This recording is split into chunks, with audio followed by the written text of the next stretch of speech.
herzlich willkommen auf meinem Kanal. In diesem Video geht es um ein preiswertes § 42a konformes Klappmesser mit Backlog-Verriegelung, das Florinox Kiana. Florinox ist ein französisches Traditionsunternehmen, besteht schon seit 1930. Damals wurde hauptsächlich Besteck produziert, mittlerweile gibt es eine ganz schöne Auswahl an moderneren Messern, aber auch an Neuinterpretationen französischer Klassiker. Ja, ist auf jeden Fall eine interessante Marke. Das Kiana selbst wird von Florinox als nüchtern und zeitlos bezeichnet. Ich finde, das passt auch ganz gut. Ich fange direkt an mit dem Griff. Das ist hier ein Stück Kunststoff, sozusagen Integralbauweise. Material ist glasfaserverstärktes Polyamid, sehr robust, sehr fest, verzieht sich bei Belastung kaum. Die Oberfläche ist hier nicht rutschig oder glatt, sondern ganz dezent angeraut. Also man hat hier schon Grip. Im vorderen Bereich ist hier ein sehr technisch anmutendes Wabenmuster, so rings um diese verpresste Achsschraube. Wenn man das Messer jetzt für bestimmte Schneidaufgaben so hält, dann ist das hier nicht nur eine optische Auflockerung, sondern es verleiht ebenfalls Grip. Insgesamt gefällt mir das Griffdesign hier sehr gut. Das ist sehr schwungvoll. Es gibt ein paar Vertiefungen, dazu dieses Muster. Ich finde, das passt schon mal. Die Handlage des 11,5 cm langen Griffes würde ich als gut bezeichnen. Nicht überragend, aber wirklich gut. Durch diesen Grat hier sind immer noch 10 cm effektiv greifbar, also das reicht auch. Vorgriff wird in diesem Bereich eng, ist aber prinzipiell möglich, wenn man richtig vorsichtig agiert. Dann haben wir hier eine leicht überstehende Backlog-Feder, stört das Handling nicht weiter. Die Griffbreite beträgt hier schlanke 13 mm, das Griffvolumen liegt zwischen 60 und 65 mm. Clip gibt es hier keinen, finde ich aber auch nicht weiter schlimm. Am Griffende ist ein gut durchdachtes Lanyardloch. Dieser kleine Steg geht nicht über die volle Breite des Griffendes. Wenn man möchte, kann man sein Lanyard so eng binden, dass es dann in Position bleibt und hier seitlich nicht über den Griff übersteht. Ja, finde ich wirklich schön gelöst. Das ist sehr simpel, aber effektiv. Insgesamt empfinde ich das Griffkonzept als gut. Kommen wir zur Klinge. Auffällig ist ja erstmal diese Klingenform, schön geschwungen. Die ist nicht so ganz eindeutig zuzuweisen. Es geht in Richtung Sheepfoot. Ein bisschen Droppoint ist auch mit drin, erinnert mich ein bisschen an das Parseval L08. Allerdings ist das Parseval hier vorne ein bisschen mehr ausgeformt, aber ansonsten doch sehr ähnlich. Ja, die Klingenlänge liegt hier bei 91 mm und effektiv sind das immer noch 86 mm. Damit pendelt sich das Kiana bei zwei weiteren französischen Klassikern ein, dem Opinel Nummer 9 und dem Duk Duk. Das ist hier wirklich sehr ähnlich, also das nimmt sich fast nichts.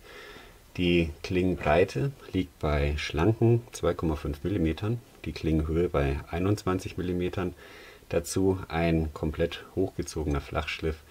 Hinter der Schneidphase habe ich hier drei Werte gemessen. Ganz am Anfang sind das 0,5 mm, in der Mitte 0,4 und vorne im Bereich der Spitze sogar bloß 0,3 mm. Das heißt, wir haben hier eigentlich ein ähnlich schneidfreudiges Messer wie das Opinel und das Duk Duk. Das kann ich euch hier mal zeigen. Das Kiana beißt sich von Anfang an direkt in die Rinde bzw. ins Holz. Es gleitet auch wirklich schön durch, kann man hier auch sehen. Feinere Arbeiten sind insbesondere im Bereich der Spitze absolut problemlos ausführbar. Ja, bei der Stahlsorte handelt es sich um den X35 CR16N, auch bekannt als 14060. Der kommt auf 57 bis 58 HRC, hat einen Chromanteil von 16%, also extrem rostträge. Ein sehr pflegeleichter Stahl, benötigt außer dem gelegentlichen Schleifen wenig Aufmerksamkeit. Das Kiana schlägt sich im Bereich Outdoor gut, dürfte durch die Backlog-Verriegelung für einige wirklich interessant sein. Und in der Küche macht es auch eine richtig gute Figur. Die Tomate ist immer ein guter Test. Da kann man sehen, zu was das Kiana in der Lage ist. Die Zwiebel ist dann nur noch Formsache.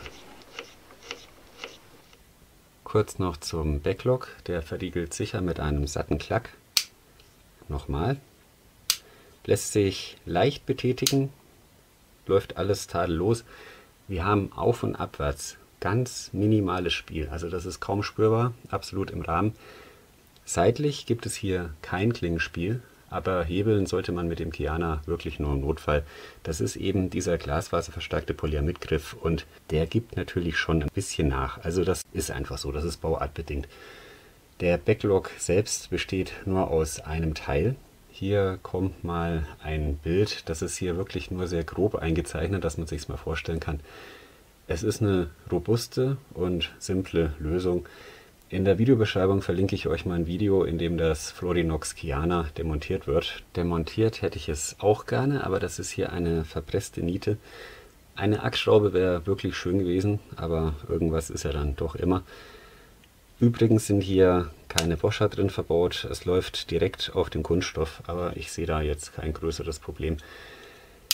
Kurz noch zum Gewicht, also wir haben hier gerade mal 50 Gramm. Für ein Messer in dieser Größe ist das wirklich extrem wenig. Das ist sogar weniger als das Opinel Nummer 9, das wiegt ja auch schon nicht viel, ich glaube das liegt so um die 60 Gramm.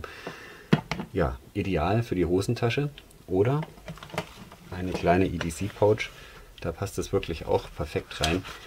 Die habe ich übrigens zum ersten Mal bei Jörg vom Kanal JP Homeland, JPH gesehen.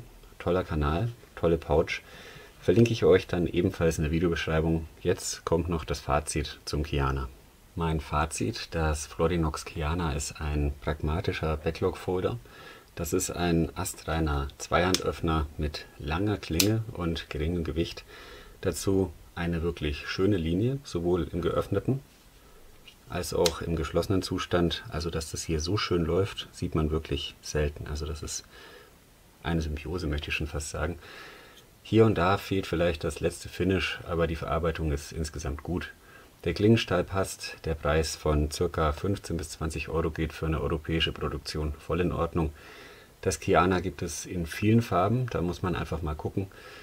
Es gibt auch eine Variante mit Teilwellenschliff, der hier etwa vom Anfang bis zur Mitte geht. Ja, dann gibt es sogar noch eine Einhandvariante, die hat dann hier einen sehr großen Klingendurchbruch. Der Kunststoffgriff ist robust, die Haptik muss man allerdings mögen. Ich bin da relativ schmerzfrei. Ja, aber andere Griffmaterialien wie beispielsweise Holz, G10 oder Mikata wären hier wirklich mal eine interessante Option. Dazu vielleicht noch eine verschraubte Klingenachse. Naja, mal sehen, was von Florinox noch so kommt. Derzeit kann man das Kyana leider nur in Frankreich beziehen, aber die Versandkosten halten sich wirklich in Grenzen, also kann man sich mal gönnen. Ja, das war's dann auch schon, wollte ich euch mal zeigen. Ich bedanke mich für eure Aufmerksamkeit, wünsche euch alles Gute, bleibt gesund, bis zum nächsten Mal.